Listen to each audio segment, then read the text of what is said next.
Voilà, on y est enfin pour moi. Pourquoi? Parce que ce bouquin, Cypher, ça fait une décennie, une vraie décennie que j'attends de pouvoir le lire. Parce que c'est la suite directe de Gathering Storm. Vous savez que sur la chaîne Gathering Storm, c'est quelque chose qui a beaucoup d'importance. J'ai fait, je pense, alors j'ai pas regardé, j'aurais peut-être dû regarder avant, mais je pense que j'ai fait peut-être 90, une centaine de vidéos sur Gathering Storm, parce que je vous ai fait les 3 bouquins, plus les prémices. Donc j'ai fait tout ce qu'il y avait, tout ce qui existait, parce qu'en fait, il y avait la première boîte où il y avait Eldrad Ultran et comment il s'appelle, un petit gars chez les Blood Angel, si vous non c'est la Death Watch. Dans la Death Watch, je sais plus comment il s'appelle. Artemis peut-être, j'ai un doute, mais mettez-le moi comme ça, moi ça m'évitera de le chercher, puis comme ça regardera, on regardera si vous suivez ou pas le lore. Mais en tout cas, il a empêché la venue d'Inid, mais par contre, c'était le début justement de Gathering Storm avec ça.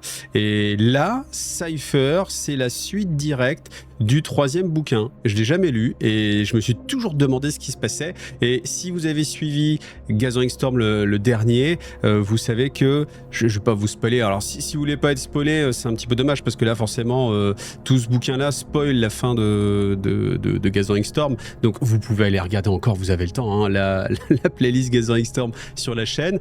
Maintenant, on va partir du principe que vous l'avez vu, que c'est pour ça que vous regardez cette vidéo-là. Donc, à la fin, on a Cypher qui est à côté de Roboute Guilliman, qui est devant la porte d'éternité, c'est-à-dire devant la pièce où se tient l'empereur de l'humanité.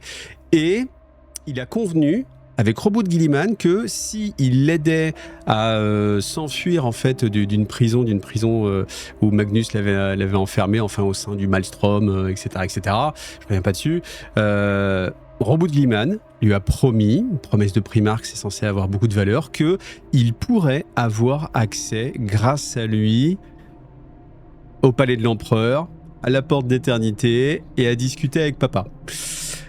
Et le fait est que quand on est à ce moment-là, en fait, on a Cypher justement qui regarde Roboute Guilliman et Roboute Guilliman qui fait comprendre que je crois que ça va pas être possible, mec, je crois que ça va pas être possible, je sais pas ce que t'as cru, mais je crois que ça va pas être possible. Et là, on a Cypher qui disparaît et en fait, moi, j'en suis resté là depuis que Gathering Storm est sorti. Et là, c'est la suite. Donc écoutez, on y va. Cypher, le Seigneur des Déchus de John French, en plus qui est un auteur que moi j'apprécie particulièrement, que je trouve très très bon. Donc on va aller voir ça. Donc bien sûr, ça va être une série, il y a 18 chapitres. Je l'ai pas encore lu, hein. Vraiment, ça va être encore une fois la découverte. C'est comme ça que j'aime faire le partage avec vous. Et il y a 18 chapitres, donc peut-être 18 vidéos, peut-être 19 avec une conclusion, peut-être moins parce qu'il y a des chapitres qui vont être très courts.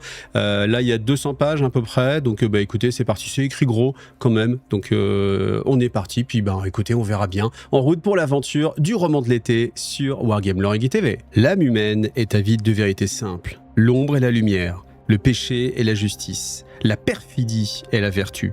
Dans cette division simpliste de toutes choses, nous retrouvons tout le confort d'un rêve qui, à notre réveil, n'est qu'un mensonge. Écrit privé de Malcador le sigillite, effacé des chroniques et probablement apocryphe. L'affirmation qui suit est vraie, l'affirmation précédente est fausse. Paradoxe antique. Alors la première partie, eh bien c'est le contexte. Donc on a 2 voix qui sont en train de parler, on va découvrir au fur et à mesure qui elles sont. Donc on nous dit simplement qu'on est à un endroit sous la terre, où les pierres sont froides, les chaînes lourdes, et où la lumière du soleil a été depuis très longtemps oubliée. Et on a une première voix qui dit « Mais qui êtes-vous ? Je ne suis personne. Je suis n'importe qui. Non, vous êtes, ou plutôt, vous étiez un guerrier des légionnesses Astartes, certainement. Vous êtes un membre de la première légion, un Dark Angel, probablement. Vous êtes un traître à l'Imperium, potentiellement. La seule réponse qu'on a, c'est oui. Et vous savez qui je suis ? Je sais qui vous êtes. Alors, vous savez que je ne suis pas ici pour déterminer si vous êtes coupable ou dangereux, car pour moi, vous êtes déjà les deux. Je suis le veilleur de votre incarcération et vous ne quitterez jamais cette cellule. L'autre personnage répond « Mais pourquoi m'interroger alors ? Parce que je veux savoir pourquoi vous êtes venu ici. » Eh bien, c'est la destinée qui m'a amené ici. Et ceux qui vous ont accompagné, qui portent une armure aussi noire que la vôtre, qu'est-ce qui les a amenés ici ? Pour eux, c'est la loyauté, la revanche, la culpabilité. Et vous avez un nom ? Un nom ? Oui, les noms sont les prémices de la vérité. Cypher. C'est un mot qui peut signifier un code secret ou désigner une personne qui n'existe pas. Ce n'est pas un nom valable. Pourtant, c'est la seule vérité que je peux révéler. Et vous ? Accepterez-vous de me donner votre nom ? Le premier de mes noms est Ekaron, veilleur custodien des gardiens des ombres. Oh, et vous n'avez pas peur de me dire cela? Les noms ne recèlent-ils pas un certain pouvoir, comme vous venez de le dire? Vous êtes privé de liberté, vous n'avez plus de latitude pour utiliser ce pouvoir. Je n'ai donc rien à craindre de vous. Peut-être. En tout cas, je ne peux pas vous révéler qui je suis custodien, mais je peux vous révéler autre chose. Ah oui, quoi donc? Je peux vous révéler un secret. Chapitre 1er, il s'intitule Terra. Donc la scène qu'on décrit, c'est tout simplement les cieux de Terra en train de brûler. Alors bien sûr, on a eu l'ouverture de la cicatrice Maledictum, qui est très récente, et qui vient illuminer d'une nouvelle façon en fait le ciel nocturne. Donc les horreurs ont réussi à venir, je ne sais pas comment, sur Terra. Et en tout cas, on a la panique, on a des coups de fusil, on a des cris, des gens affolés, on a des ruines, et on a des gens qui se battent dans le palais de l'empereur, et les guerriers qui défendaient justement ces ports depuis 10 000 ans, eh bien, se retrouvent de nouveau pris à partie. Et ils sont attaqués par ce qu'on appelle des démons, qui s'extirpent justement des interstices entre les flammes et les ombres, et qui massacrent tout ce qu'ils peuvent rencontrer. Alors les réactions des humains sont assez diverses, il y en a qui vont se cacher, il y en a qui vont se battre, il y en a qui pleurent tout simplement devant les ruines, et en fait, c'est comme dans les temps anciens, donc sous-entendu comme à l'Eris d'Horus, c'est une fin, ou c'est un commencement. Ensuite, on a le narrateur qui dit « Qui suis-je » Ah, encore cette question, vous me connaissez? Je suis celui qu'on appelle Cypher. Et non, je ne donnerai aucun autre nom. Ce n'est pas mon histoire, bien que j'en sois la voix. Et cette histoire commence alors que je suis enfermé dans les entrailles de la vieille terre, isolé de tout ce qui se passe à la surface, dans les geôles noires de l'Adeptus Custodes. Alors ça déjà j'aime bien parce que du coup ça met le personnage principal au cœur de l'histoire sans qu'il soit le personnage principal. Donc ça c'est bien, je suis curieux, j'ai envie de voir la suite et c'est sympa de l'avoir comme une sorte de narrateur tout simplement, il le dit lui-même. C'est bien parce que ça va pouvoir apporter cette vision analytique qu'on peut avoir des fois sur les faits, c'est-à-dire que quand on a une description simplement des faits, parfois il faut faire... Voilà.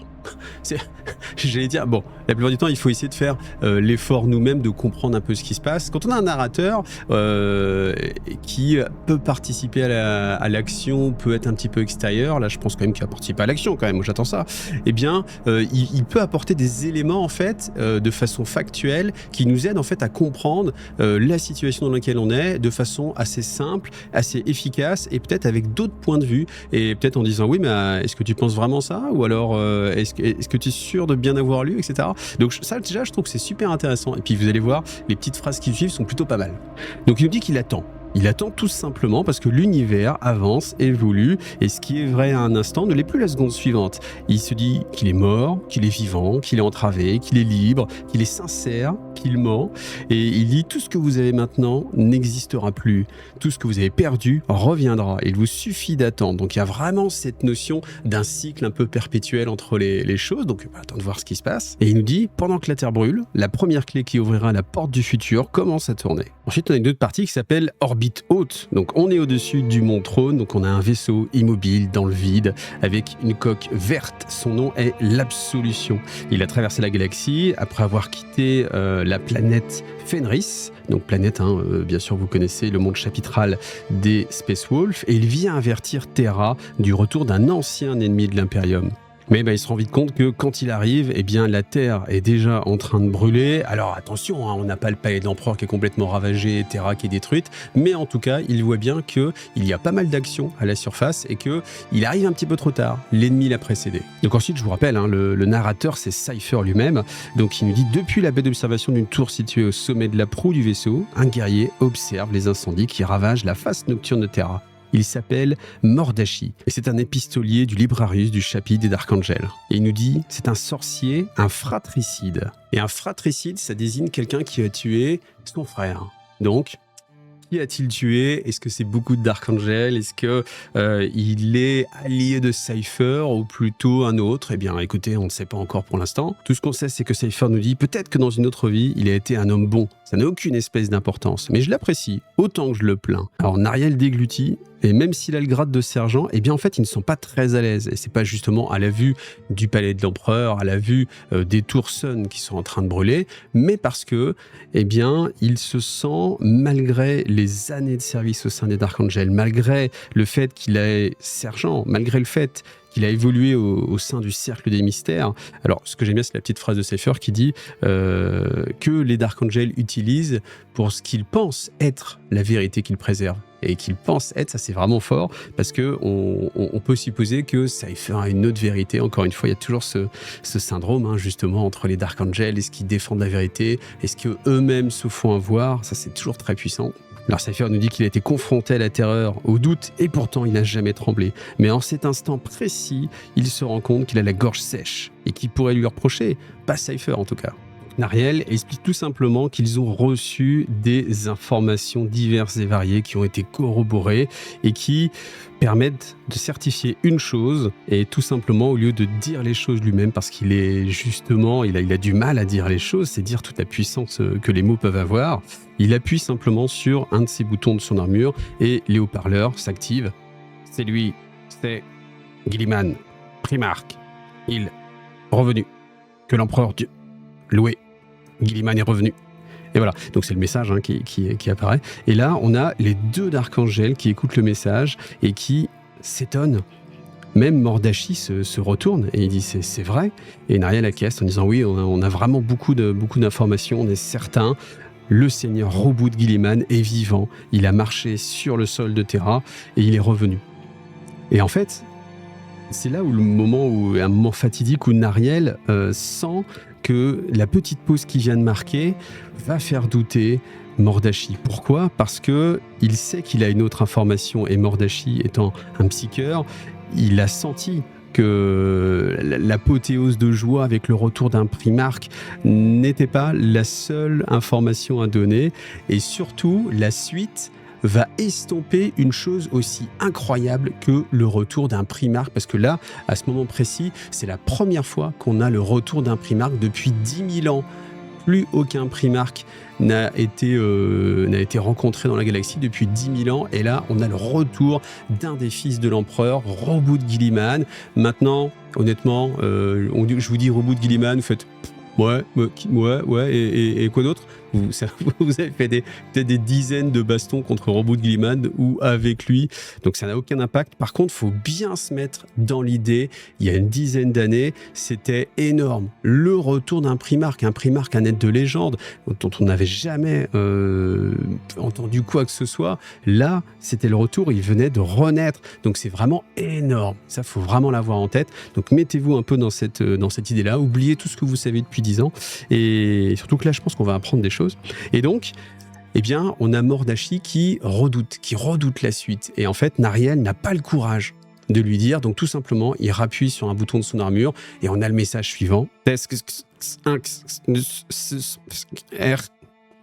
bien sûr, Mordachi ne comprend pas trop, mais Nariel dit les serfs du chapitre ont réussi à extraire et à analyser la suite du message, et je vous le fais écouter dans son entier.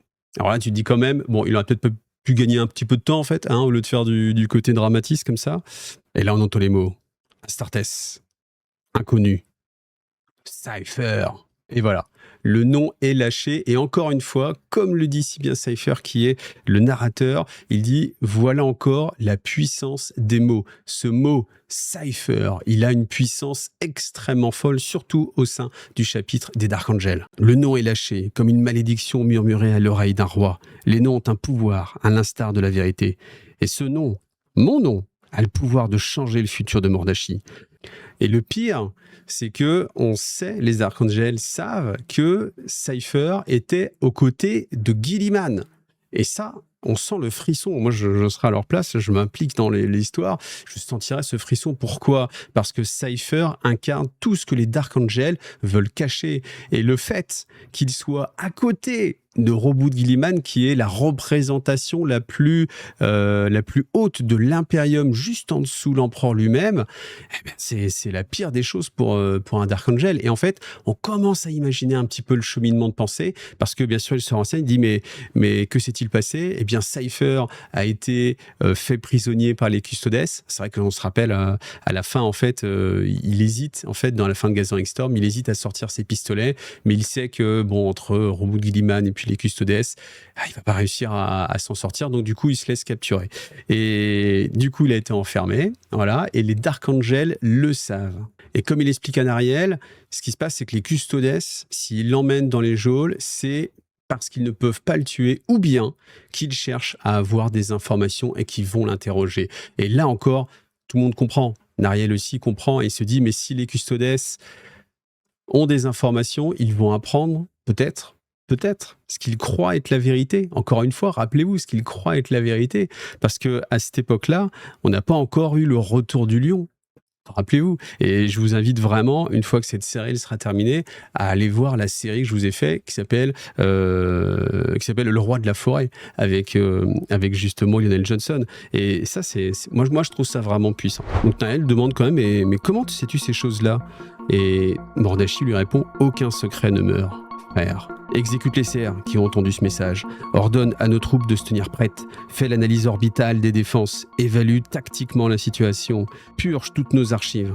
Que nos frères se tiennent prêts à livrer bataille. Alors ensuite, on retourne sur les geôles noires et on a Ekaron, qui est le gardien justement de Cypher, qui patrouille encore une fois et nous dit-on, il surveille des choses que les custodes ne peuvent pas ou ne souhaitent pas éliminer et qu'il les cherche simplement à garder loin des yeux de l'humanité, de l'existence. Alors on a quand même un petit listing, donc on nous dit il y a là un homme dont les mots peuvent tuer des milliards d'individus, une spirale de ténèbres qui n'a pas de forme tant qu'on ne la regarde pas, un petit cube noir dépourvu de couvercle ou de charnière, une infinité d'objets soigneusement éloignés des regards et effacés des mémoires. Certains possèdent des noms dans des langues des mythes d'antan, le dévoreur de Dieu, le serpent de la fin des temps, le fléau des trônes, et d'autres n'ont jamais été baptisés et ne le seront jamais. Et des créatures vivantes, des machines, des objets, silencieux, immobiles, et tous ces prisonniers sont conscients.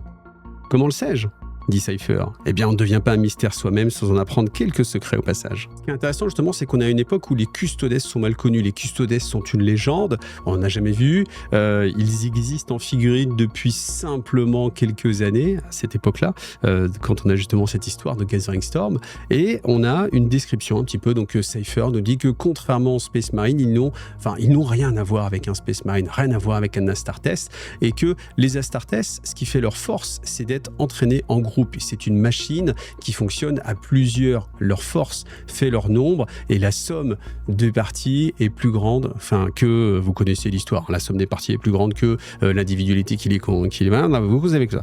Et tandis qu'un custodes, lui, ça n'a rien à voir. Un custodes, on ne lui greffe pas, nous dit-on, par la force des choses mécaniques, des choses organiques, on ne lui met pas de la chair en plus pour qu'il soit meilleur. Typiquement, il parle des organes supplémentaires qui sont greffés sur l'espèce marine.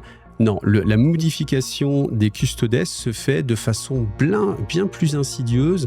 Alors insidieuse, c'est un terme négatif, donc c'est pas vraiment le bon mot, mais de façon beaucoup plus profonde, en accord avec leur être premier. Donc on n'en apprend pas beaucoup plus. Ce qu'on sait simplement, c'est que ils sont entraînés pour se battre seuls. Ils sont le meilleur diplomate que vous pouviez rencontrer, bien plus qu'un diplomate entraîné. Ils sont le meilleur guerrier que vous pouvez rencontrer, bien plus qu'un guerrier spécialement entraîné. Ils sont le meilleur politicien. Et en fait, ils sont la quintessence de l'humanité. Donc, ou les mettre toujours au-dessus, bien sûr, des Astartes qui se font déjà appeler les post-humains. Donc là, on a autre chose, mais c'est la suite de l'évolution. Parce qu'en fait, ce qui est assez intéressant avec les custodiens, c'est qu'ils sont biologiquement moins modifiés que les Astartes, donc plus proche d'un humain, mais pourtant bien supérieur à un Astartes. Et c'est ça en fait toute la magie des custodes, c'est ce qui fait, je pense, leur charme.